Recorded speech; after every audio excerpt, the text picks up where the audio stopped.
2012వ సంవత్సరం నవంబర్ నెల 16వ తారీఖు శుక్రవారం సాయంకాలము 2:45 ప్రకటన గ్రంథం పైన బలహీనమైన బోధ. ప్రభువుకు స్తోత్రములు. చేరి వచ్చిన సహోదరులు సహోదరీలందరికీ కూడా మరి శుభవందనాలు. ప్రకటన గ్రంథం 1వ అధ్యాయము 1వ వచనం. యేసు క్రీస్తు ఏంటండి? అబ్బా, యేసు అనగా తన ప్రజలను వారి పాపముల నుండి, క్రీస్తు అనగా రక్షకునిగా అభిషిక్తుడైన ఆయన పేరు తెలుగు భాషలో మొదటగా కనపడుతుంది. అది ఇంగ్లీషు భాషకు ఆ సౌందర్యం లేదు. ఇంగ్లీషు భాషలో అయితే the revolution of Jesus Christ అని ఉంటుంది. అసలు మన తెలుగు భాషలో మన ప్రభువు మాట ముందుగా పెట్టేశారండి. ఏమని? ప్రకటన గ్రంథంలో యేసు క్రీస్తుకి 24 పేర్లు ఉంటాయి. వాటిని ఇంగ్లీషులో ఏమన్నారంటే టైటిల్స్ అన్నారు. టైటిల్స్ అంటే అవి ఒక బిరుదులు లాంటివి అన్నాం.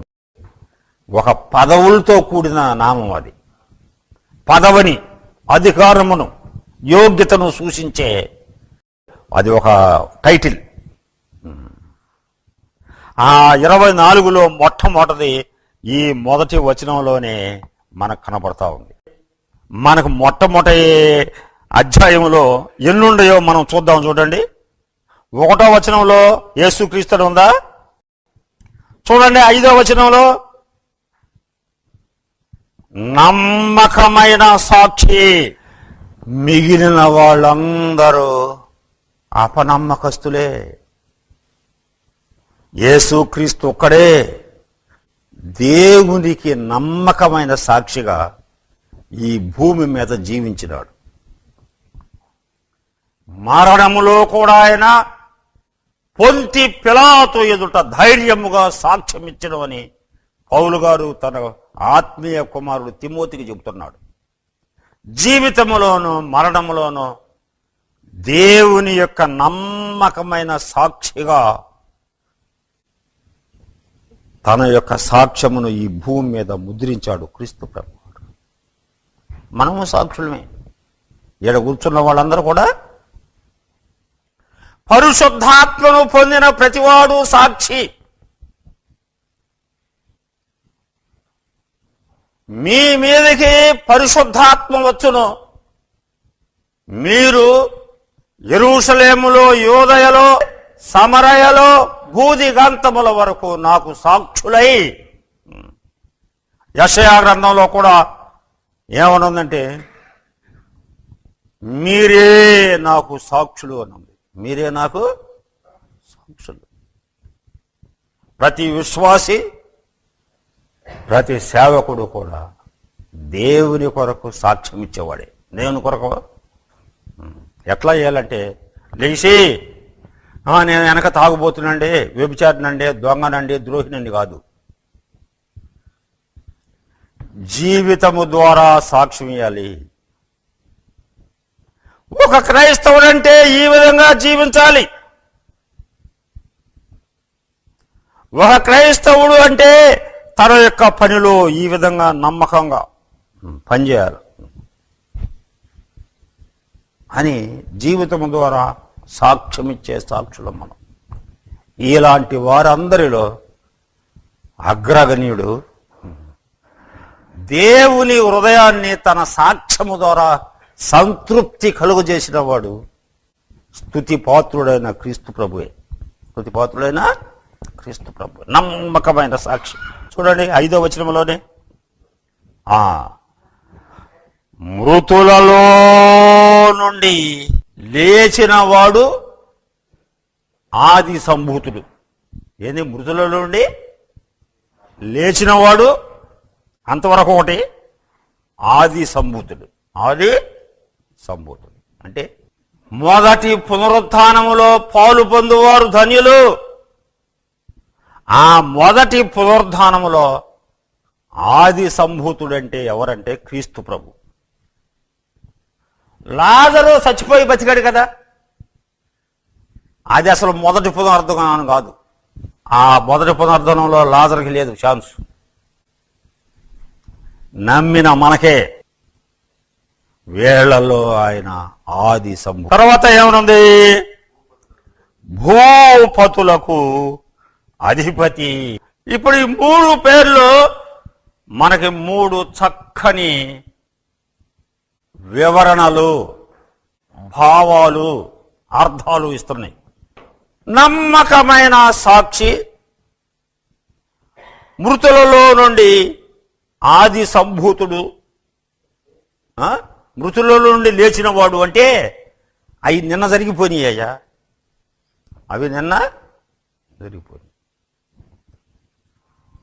ఆది సంభూతుడయ్యి ఈయన ఏం చేశాడంటే తండ్రి కుడి పార్శ్వమునకు హెచ్చింపబడ్డాడు. ఇది నేడు ఆయన చేసే పనికి ఆయనకు లభించిన స్థానం అన్నమాట. అది అక్కడుండి ఏం చేస్తున్నాడు నేడు ఆయన?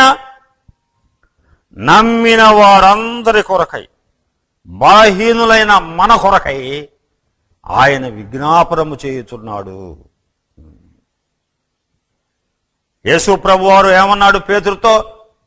పేతురు, సాతాను మిమ్ములను జల్లించుటకు కోరుకొన్నాడు. ఏమన్నాడు? మిమ్ములను అన్నాడు. అయితే అక్కడ పేతురుతో అంటున్నాడు, నేను నీ కొరకు విజ్ఞాపన చేసి తిని. నీ కొరకు.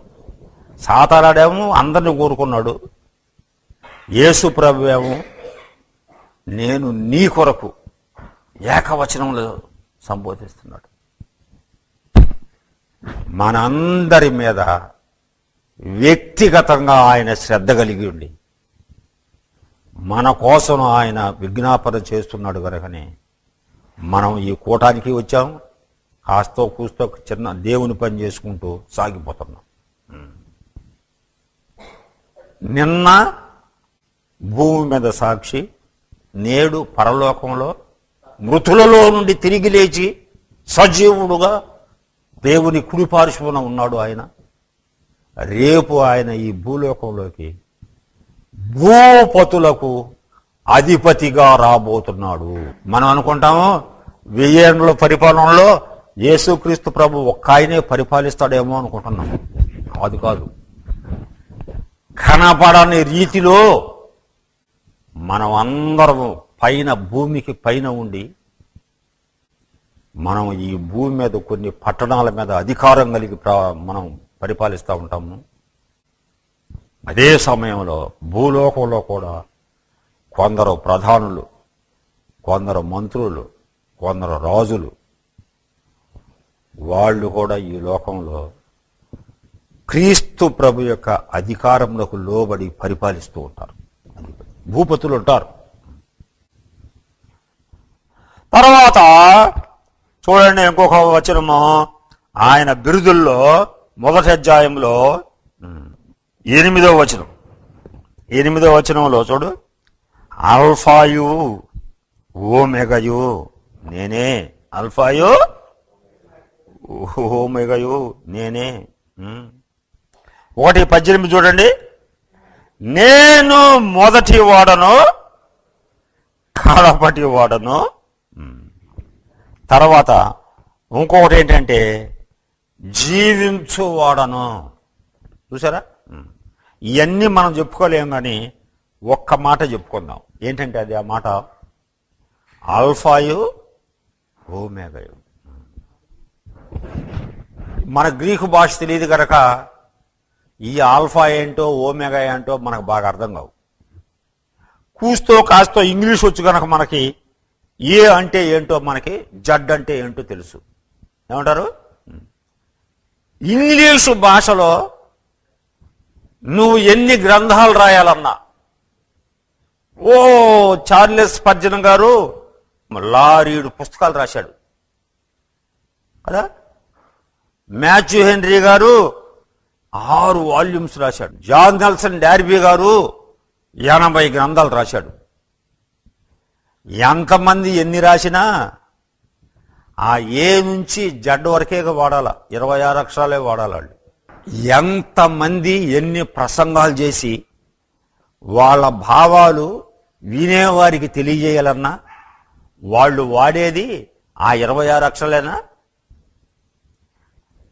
ఏ నుంచి మొదలు పెట్టుకొని జడ్ వరకుతో వాళ్ళ యొక్క భాషలో ఉండే అక్షరాలన్నీ పదాలన్నీ సమకూర్చుకుని వాళ్ళ మనసులో ఏముందో అంతా ఆ ఏ టు జడ్తో ప్రజలకు అందిస్తారా లేదా? ఇప్పుడు ఆల్ఫా ఓమెగా అంటే అర్థం ఏంటంటే దేవుని హృదయములో మానవుల పట్ల ఏ ఏ సంకల్పములు కలిగి ఉన్నాడో, ఏ పథకములు కలిగి ఉన్నాడో, ఆయన హృదయములో మానవాళి పైన ఎంత విస్తారమైన ప్రేమ ఉన్నదో దాన్నంతా తెలియజేసేది యేసుక్రీస్తే. ఆయనే ఏ టు జడ్. క్రీస్తు ద్వారా తప్పక దేవుని మనసులో, దేవుని హృదయములో ఉండే భావము ఇంకా రెండో మార్గాన విషదము కాదు, వెల్లడి కాదు, తెలియదు. క్రీస్తును చూసి దేవుని గురించి మనం తెలుసుకోవాలి. భారతదేశంలో కానీ ప్రపంచంలో కానీ ఉన్న మతాలన్నీ ఎక్కడ చీకటిలో కూరుకుపోయాయంటే వారు క్రీస్తుకు ఇవ్వాల్సినటువంటి స్థానము ఇవ్వకుండా అందరితో ఒకళ్ళలాగా పెట్టేస్తున్నారు. వాళ్ళకి నిజమైన వెలుగు అందటం లేదు. కాబట్టి దేవుని గురించిన సమగ్రమైన సంపూర్ణమైన అవగాహన క్రీస్తు నందలి యొక్క ఒక విశ్వాసికి తప్పక రెండవ మతస్థుడికి అందదు. ప్రథమంగా అన్వయించేది దేవుని సేవకులకేనయ్యా. ఇక్కడ చూడండి, ఇక్కడ ఏమనుందో, దేవుడు ఆయనకు అనుగ్రహించిన ప్రత్యక్షత ఆయన తన దూత ద్వారా వర్తమానం పంపి తన దాసుడైన యోహానుకు వాటిని సూచించను. ఇక్కడ ఒక మంచి మనం కనిపెట్టాల్సిన మాట ఉంది. ఈ ప్రకటన గ్రంథము ప్రప్రథంగా దీని యొక్క ఉద్దేశం, ఇందులోని సంగతులు దేవుని సేవకులకు అందాలని. ఇక్కడ ఇంకొక విశేషం ఏమొచ్చిందంటే తన దాసుడైన యోహాను. తన దాసుడైన, ఇప్పుడు యోహాను 2 విధాల దాసుడే. దేవుని దాసుడు, క్రీస్తు దాసుడు. చాలాసార్లు మనం దేవుని దాసులుగా ఉండగలం కానీ క్రీస్తు దాసులుగా ఉండలేం. మనం దేవుని ప్రేమ, దేవుని ఆశీర్వాదాలు, దేవుని వాక్యము మనం కలిగి ఉండొచ్చు కానీ మన సేవలో క్రీస్తును ప్రతిబింబించలేము. మన సేవలో క్రీస్తును ఘనపరచలేము. చేసేది ఎవరి పని? దేవుని పని. మోసేది ఎవరి గ్రంథం? దేవుని గ్రంథమే. అనుభవించేది ఎవరి ఆశీర్వాదాలు? దేవుని ఆశీర్వాదాలే. కానీ మన సేవలో, జీవితంలో క్రీస్తును ప్రతిబింబించలేం, క్రీస్తును హెచ్చించలేం. మన సేవ ద్వారా క్రీస్తును ఘనపరచటం లేవు. ఈ 2 పనులు చేసిన వాడు కనుకనే యోహాను దేవుని దాసుడుగాను, క్రీస్తు దాసుడుగాను, క్రీస్తు సేవకుడుగాను ఉండగలడు. ఆ భావము, దాని యొక్క భేదమును గమనించిన వారు ధన్యులు. ప్రకటన గ్రంథంలో మనకు కొట్టొచ్చేటటువంటి క్రీస్తు రూపము, క్రీస్తు బిరుదు ఏంటంటే గొర్రె పిల్ల. ఏంటది? మనం దాని సమయం వచ్చినప్పుడు మనం చూసుకుందాం. కానీ ప్రకటన గ్రంథము 5వ అధ్యాయములో ఆరాధింపబడుచున్న గొర్రెపిల్ల మనకు కనపడుద్ది. ప్రకటన గ్రంథము 6వ అధ్యాయములో మనకు ఆగ్రహించే గొర్రెపిల్ల కనపడుతుంది. గొర్రెపిల్ల యొక్క ఉగ్రతకు తాళజాలిన వాడెవడో చూసారా? ప్రకటన గ్రంథం 19వ అధ్యాయంలో పర్యడయమాడే గొర్రెపిల్ల మనకు కనపడుతుంది. 19వ అధ్యాయంలో ఆరాధనకు పాత్రుడు,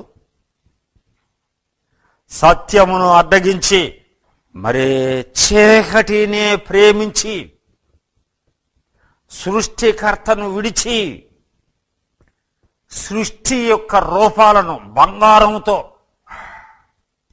వెండి వెలగల మణులు మాణిక్యాలతో వాళ్ళ యొక్క ఐశ్వర్యాన్ని అంతా సృష్టిని చతుష్పాద జంతువుల రూపాలకి ఎవరు ఇచ్చేస్తారో వాళ్ళందరినీ ఆగ్రహించుతాడు ఆయన, ఆగ్రహావేశుడవుతాడు ఆయన. ఆయన ఆగ్రహం యొక్క వివరాలే ప్రకటన గ్రంథం 6వ అధ్యాయం నుంచి 18వ అధ్యాయం వరకు మనకు కనపడతాయి. ప్రకటన గ్రంథం 6 నుంచి 18 వరకు కనపడేది ఏంటి? 7 ముద్రలు, 7 బూరలు, 7 పాత్రలు. ఈ వివరాలన్నీ గొర్రె పిల్ల యొక్క ఉగ్రత చిహ్నాలే. ఉగ్రత తీరిపోద్ది 7 సంవత్సరాల కల్లా. ఉగ్రత చదువు ఉండా లేకపోయినా పూరి గుడిసెల్లో నివసించేవాళ్ళు, అంటరాని వాళ్ళు అని అణగదొక్కబడిన వారు సువార్త రాగానే ఇది దేవుని వాక్యము, ఇది క్రీస్తు ప్రభు యొక్క శుభవార్త అని ఎవరు ఆలకించి విధేయులై క్రీస్తును హృదయంలో చేర్చుకుంటారో వాళ్ళందరినీ సన్మానించే శుభగడియ గొర్రెపిల్ల వివాహం. గొర్రెపిల్ల వివాహం అది 19వ అధ్యాయంలో ఉంటుంది. కాబట్టి ప్రకటన గ్రంథంలో మనకు ఆరాధింపబడే గొర్రెపిల్ల, ఆగ్రహించే గొర్రెపిల్ల, పరిణయమాడే గొర్రెపిల్ల మనకు కనబడుతూ ఉంటుంది అన్నమాట. 22వ అధ్యాయంలో కూడా సింహాసనాసీనుడైన గొర్రెపిల్ల మనకు కనపడతాడు. ప్రకటన గ్రంథంలో ధన్యులు ధన్యులు ధన్యులు అని మనకు 7 చోట్ల కనపడుతుంది. మనకు మొట్టమొదటగా ఏమని కనపడుద్ది? 1వ అధ్యాయం 3వ వచనంలో ఈ ప్రకటన గ్రంథమును చదువువాడు వినువాడు ధన్యులు, ఇప్పటి నుండి ప్రభువునందు మృతులైన వారు ధన్యులు. అయితే 16:5 చదవండి, అందులో ఏముందో. ప్రకటన గ్రంథం 16:5 వస్త్రములను కాపాడుకునేవాడు. మరి ఏ వస్త్రాలు? క్రియలు అనే వస్త్రాలు. వస్త్రాలు ఎట్లా నేస్తారు? వస్త్రాలు దాన్ని పొడుగు లాగటం అంటారు. నిలువుగా ఉండాలేమో పొడుగు, అడ్డంగా వచ్చారాలేమన్నా పేక. పొడుగు పేక ఏంటది? మన జీవితంలో పొద్దు పొడిసి పొద్దు గూకేదాకా పొడుగు పేకల సమయము మాటలు మన క్రియలతో మన జీవితం నేయబడతా ఉంది. మన నేత ఎట్లా ఉంది? కీర్తనలో ఒక చోట ఏముంటుంది? నా దినములు నేతగాని నాడివలే గతించుతున్నాయి అన్నాడు. నేతగాని నాడివలే అటు ఇటు తిరుగుతా ఎదుగుతుంది. మన దినాలు మన జీవితంలో సత్క్రియలు నేయబడాలి. సత్క్రియలు. తర్వాత ఇంకొక మంచి మాట చూడండి. మనం అదే ధన్యులను గురించి మనం చెప్పుకునే మాట. ఆ 19:7 కూడా చూడండి. 19:7 గొర్రె పిల్ల పెండ్లి విందుకు పిలువబడిన వారు ధన్యులు. పిలువబడతాడా? పిలువబడ్డా చెప్పండి. పిలువబడతారు. నమ్మిన వాళ్ళందరూ పిలువబడతారు. మనము గొర్రె పిల్ల యొక్క వధువయ్యా. గొర్రె పిల్ల పెండ్లికి పిలువబడేది ఎవరంటే హేబేలు, హానోకు గారు, దావీదు గారు, వీళ్ళన్నమాట వాళ్ళు. మనమే పెండ్లిలో పిలవబడము, పెండ్లి చేసుకుంటాం. పెండ్లి చేసుకుంటాం. అది తర్వాత 20వ అధ్యాయంలో కూడా ఒక మాట చూడండి దయచేసి. ప్రకటన గ్రంథము 20, పాలు గలవారు నా ధన్యులను మొదటి పునరుత్థానములో పాలు పొందువారు ధాన్యులు.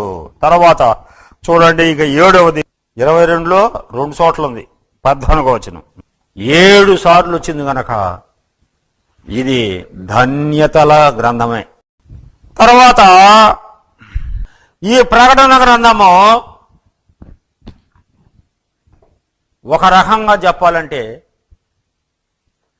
తీర్పుల గ్రంథము, అదే సమయంలో విజయాల గ్రంథము. తీర్పుల గ్రంథము, విజయాల గ్రంథము. పేతురు అంటున్నాడు ఆయన పత్రికల్లో, తీర్పు దేవుని ఇంటి వద్దనే ఆరంభమగును అన్నాడు. ప్రకటన గ్రంథము 2, 3 అధ్యాయాల్లో దేవుని ఇంటి యొద్ద ఆరంభమైన తీర్పులు. దేవుని ఇంటిలో 7 స్థానిక సంఘాలు తీసుకున్నాడు.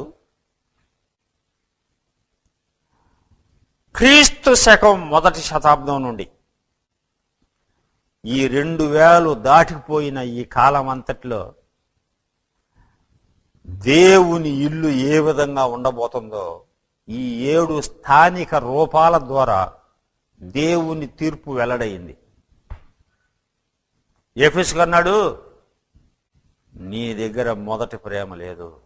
లవోదికేత అన్నాడు, అసలు నిన్ను చూస్తే ఉమ్మే బుద్ధి అవుతుంది. అదే సమయంలో క్రీస్తు ప్రభువు ఆయన దాసుల యొక్క విజయాలు కూడా ఇక్కడ మనకి రాయబడి.